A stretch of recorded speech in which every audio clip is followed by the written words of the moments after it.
Bonjour bien-aimés dans le Seigneur. Nous voici à notre 3e numéro. Jésus est la lumière.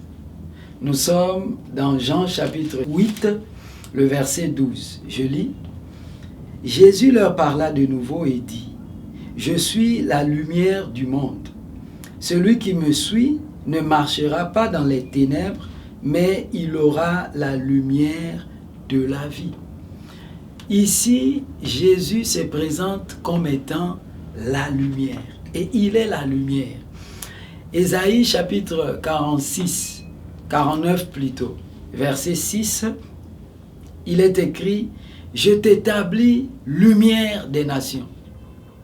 C'est une prophétie messianique parlant du Messie, Jésus, qui devait arriver.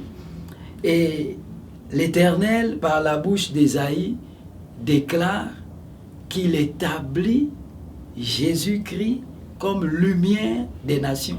Et quand lui-même, dans Jean chapitre 8, verset 12, il dit « Je suis la lumière du monde », cela est normal. Il est la lumière. Jésus est la lumière. Et Jésus étant la lumière, nous, bien-aimés dans le Seigneur, ses disciples, qui sommes-nous? Eh bien, aucun chrétien ne peut prétendre être la lumière. Non. Jésus seul est la lumière.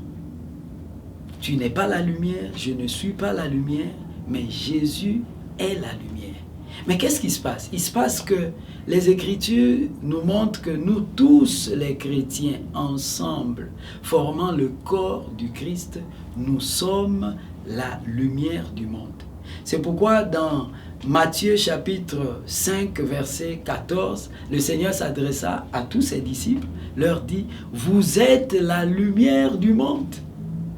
Nous sommes tous ensemble la lumière du monde parce qu'ensemble nous formons le corps du Christ. Et l'apôtre Paul a utilisé cela dans Actes chapitre 13 verset 47 où il dit « Ainsi nous l'a prescrit le Seigneur. Je t'ai établi pour être la lumière du monde, pour porter le salut jusqu'aux extrémités de la terre. » Ici, il utilise la prophétie faite, donnée pour Jésus, comme si ça les concernait, eux tous, les chrétiens de l'époque. Parce qu'il dit, ainsi nous, l'a prescrit le Seigneur. Mais ensuite, il ne dit pas, je vous ai établi pour être la lumière du monde. Il dit, je t'ai établi.